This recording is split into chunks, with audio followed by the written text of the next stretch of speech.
family. I want to welcome you to the congregation of the mighty, the home of the stubborn minority, the place where your hustle builds muscle. This is, Gye-Nyame Journey Media. I am your host, Brother Hot Tim, and of course you know this is a Heart of a Simple production, and this is Toast and Talk Umba on the Daily Toast. And it's a Heart of a Simple production. All day, every day, where we strive to blow up your paradigm.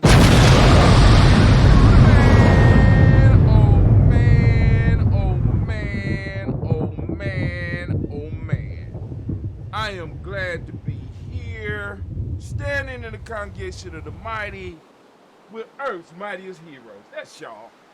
That's all y'all, right? I'm just a commentator, right? But family. I need to do my little morning rant because this morning, I woke up late. I slept in. It felt so good. You know what I'm saying? I went to bed about 7 or so. I know y'all laughing, but I'm too old to be out kicking it right now. But I got up about 4 this morning, walked around, did some things, went back to sleep, and got up for the Gye-Nyame tribal call. You know what I'm saying? Getting ready for this Juneteenth. There's some other things that's going to be popping off. And across my cell phone, across my cell phone screen as I'm on the call, because I got it on speaker, I'm checking the news. I get the word that the crypto market,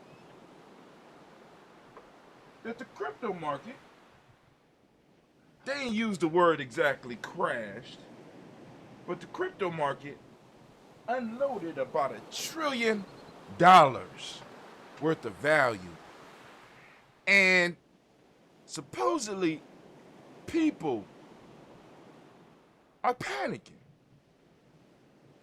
So, I started thinking back, I always like to drop those little Gye-Nyame Jews because it's certain rules that if you apply them to your life and your life go awry, or better yet, while everybody else's life is going awry, if you're following certain rules, you ain't got to worry about it, right?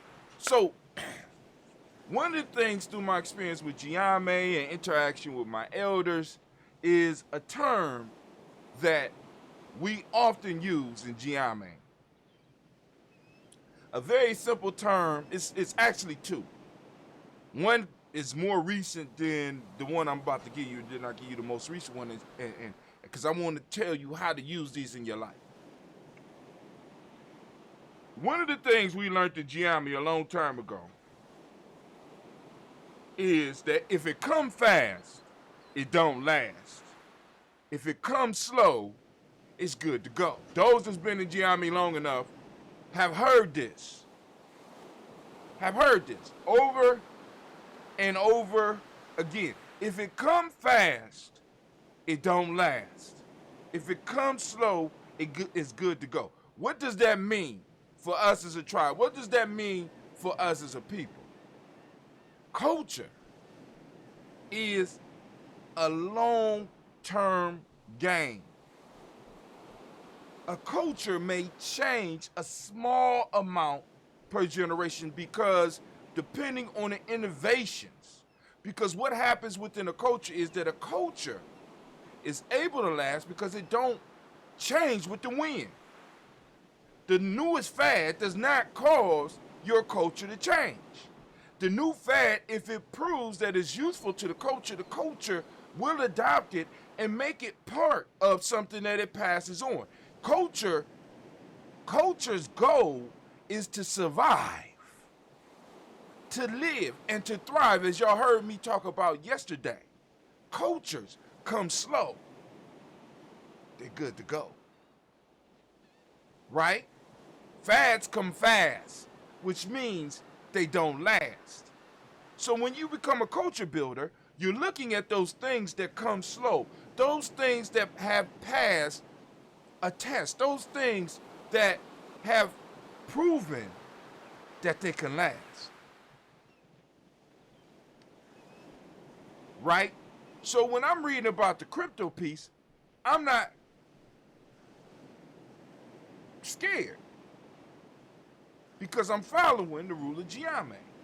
I didn't get into crypto to gain riches fast. I'm not investing in crypto to get rich fast. Because if it comes fast, it what? Say it again. If it comes fast, what? You understand what I'm saying? So, when I'm reading something like this crashed or that crashed, I'm not pressed about it because I'm not investing on the short term. I'm investing generationally. Do you understand? Which means I'm not investing for my life. See, this is where a lot of people get it fucked up. I'm not investing for my life. I'm not investing for my retirement. I'm investing beyond that. I'm investing for my grandkids. Long term. Slow. So it's good to go. So I'm not taking a substantial amount of my income and I'm not investing. So what we have is we have three things happening with the cryptocurrency. Where's my phone at? Because I posted it up. Matter of fact, I can look at it on here. I posted it up, and I'm gonna read it to you, and we'll come back. Of course, we'll come back to the news. And I asked the question: was it a crash, a massive dump, or a purge? See, cause check this out. Because I had to talk with Cleve about this because I wanted him to understand. I said, all right, Cleve, right? We read in the paper on CNN and say a crypto crash wiped out $1 trillion this week. So they did use the term crash. I said, all right, Cleve, if I started investing in crypto when Bitcoin was at $500 and Ethereum and all those other ones, you know what I'm saying? Now I'm investing slowly. You know what I'm saying? I just recently started buying into some of the when it was higher price, but I started earlier investing when all these prices were below $1,000. How much did I lose?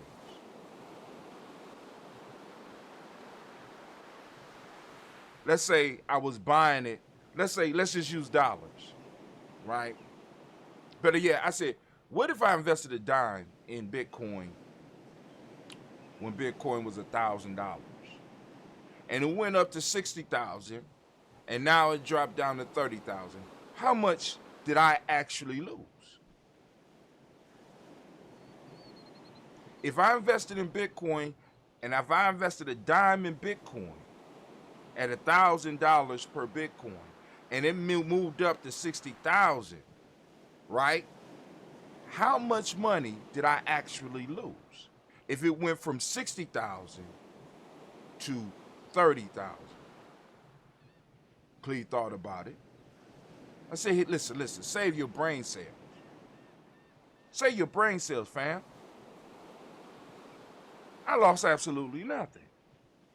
I invested when it was $1,000. So anything over $1,000, I'm still winning. Because I don't get into anything for fast wealth, this bothers people. So if I get into a company and people is like, you can make 6 figures, I did it in 3 months. I'm not thinking like that. I'm thinking long term.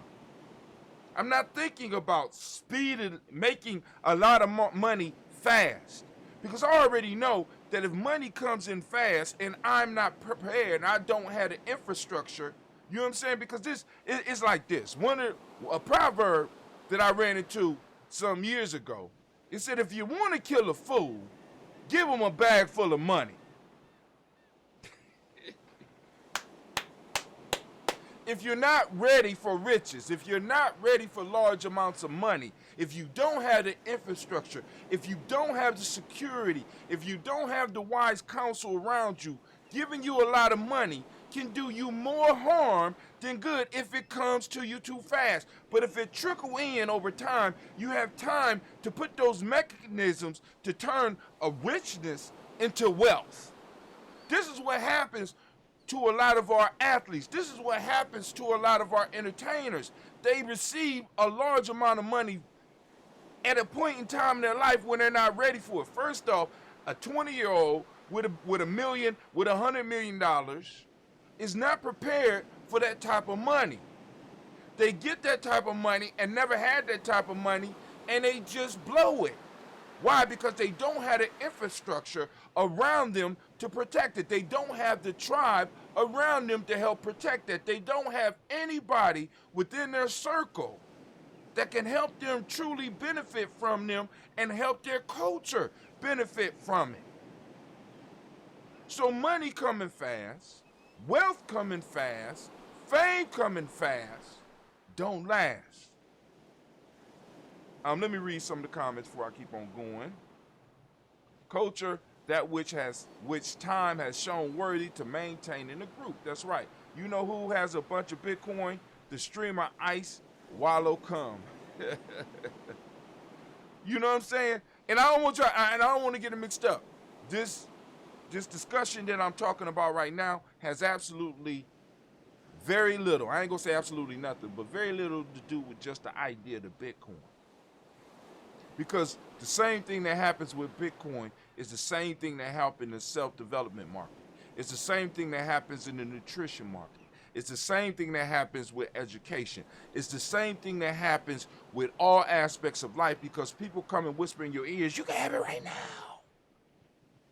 And what I'm trying to tell you is that self-development, self-mastery, and you getting control of you so that you and building the mechanisms around you takes time. And anything that people can say or that will try to sell you to say that you can have it all right now, it's an illusion. It's an illusion. It's a hustle. This is one of the reasons why our e-course is 7 days. Right? It's 7 days. You got to take time. You know what I'm saying? Or you can just be on the email list and never watch it, and that's cool. You know what I'm saying? But in Gye-Nyame, we're looking for long-term individuals. We were looking at people that's going to take what information we have and actually apply it and be successful with it. Not just open up the book and automatically think just because they think it is going to happen. We're not in the secret camp here. We in the getting work done camp here. Please understand. Please understand. All right, now, so the question I asked about the crypto was, is it a crash? Is it a dump? Or it is a purge? Right? So, now, on one term, people that got in just to get rich and start buying in when it was 20,000, 30,000, 40,000, 50,000, 60,000, who just started buying in real quick, they're in it trying to get the wealth. So for them, it's a crash. It's a crash. Because they're not looking at the long-term benefits. They're looking at, can I get in and can I get out? A lot of people got caught getting in and didn't get out. So they bought it at 40,000, held on to it when it's 60, thought it was going to keep going up, and it crashed down to 30 and they lost money. So now they're selling off. They're selling off all the, oh, I got to get my loss. Oh, I lost. They're panicking. The crash. They wanted it fast. Didn't last. Now, then you had those other people who were basically pumping it up so that they could get it. So they was on the other end of that, hyping them up, right? You got those individuals that hype up people. Oh, it's the Bitcoin, and all the people get in, and then all of a sudden they have a whole lot. They might have bought it at 20,000. And as soon as it hit 60, and they saw that it starved, what they do? They dump it. And as they start dumping it, the price start going down. And those that got in for quick wealth, oh. So the papers say shit like crash, crash, crash. But for individuals that's in it for the long run, that understand it's just a store of wealth. It's not money. It's just a store of wealth. And we done seen it grow, and we've been investing slowly and surely over time. We understand it in a totally different light. And this is like with everything else, even with the initiation, because it's an initiation process. This is called a purge. Get all of those people who don't have a commitment to the idea of this digital currency, this organization, this culture, purge them out. Get the fuck out. Y'all done inflated the market. The price is too goddamn high right now. It don't make no goddamn sense. Give me a break. You know what I'm saying? Boom. Get out. Get out and stay out. Right? Because you ain't doing nothing but muddying up the waters. You confusing people. You confusing people. And this is what happens. So now, those people who got a bad taste in their mouth, now I lost all this money with Bitcoin. It's a hustle. But they never take into account those millions and millions of people who started investing in it because they believe in the idea. Once again, let me take that from the top, just in case some people might be tuning in. So we just got done talking about if it come fast, it don't last. If it comes slow, it's good to go. Everybody looking for the quick bag. You know, that's a key word. We got this whole get the bag culture. You know what I'm saying right now? So at the center of that culture is getting the bag. What's the bag? What's in the bag?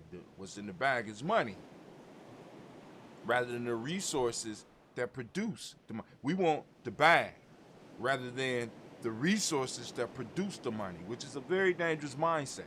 Because as long as you're running for the money, right, you always are dependent on those that create the resources that are able to produce the money that goes in the bag. I want to control the resources, or our culture wanted to control some or all of the resources that make it possible to make what's in the bag valuable. I don't know if y'all heard me. Right? I don't know if you heard me. Right? People are chasing the bag. They want what's in the bag. What's in the bag is supposedly the money. But our culture, we don't want the bag. We want what makes what's in the bag valuable. We want control of those resources that make what's in the bag valuable. That's where wealth lies. Because if your means of creating wealth are determined by other people, at any given time they could change rules. Like, for example, on YouTube and Facebook, right? They could determine the value of the amount of real estate that you own, or how valuable your content is, and decide on whether or not you can have ad revenue. They could change the algorithm, because we know that in the past, and them just changing the algorithm, which is a resource, you know what I'm saying, that computer code, having people that's able to create that code, just with the change of an algorithm, they could wipe you out. See, understanding and mastering computer code, understanding and mastering simple things like wood, understanding how to build, all these things come slow. And it comes with somebody pursuing mastery. So one of the things that I was talking with Cleve about, I said, family. Yeah, I said, son, It's about mastery because it's the masters that get paid. You master those resources, right? You master how to manipulate those resources, and people have to come to you. If you know how to master the resource, or you are the source of the resource, people have to come to you. And that's what every culture should be striving to be. A creator of resource, controller of resource, a master of resource. Instead of playing these games. So the other part of this conversation is that whole aspect of the stubborn minority. We recently added this into our lexicon. A stubborn minority is a small group of people or things, right, that refuse to change. And it's always been the stubborn minority that has made changes to culture as well as to history. How those two fit together? First off, to be part of the stubborn minority, right? You had to work at it for a very long time. But what does that have to do with the whole stock market? That's all right, Cleve. Check it out. With your portfolio as well as in life, you put 80% of your investment, 80% of your time, 80% of anything into those things that come slow. Why? Because they have shown over time that they generate. You take between 10 and 20% of your investments, 10 to 20% of your time, and you invest it in other stuff. What sense does that make, Brother Hatim? Because if 80% of what you have, 80% of your time is invested in one thing that has proven that it works, that minority of money or that minority of time may reap benefits that you were not expecting. See, a lot of people do the opposite. They put the small amount into those things that they know make money, and then they'll take the lion's share of what they own, the lion's share of their time, and they're invested into things that supposedly are supposed to give you results quickly. So when they lose, right, they lose everything. That 20% can't support them. That 80% can support you if you got it diversified in things that you know work, right?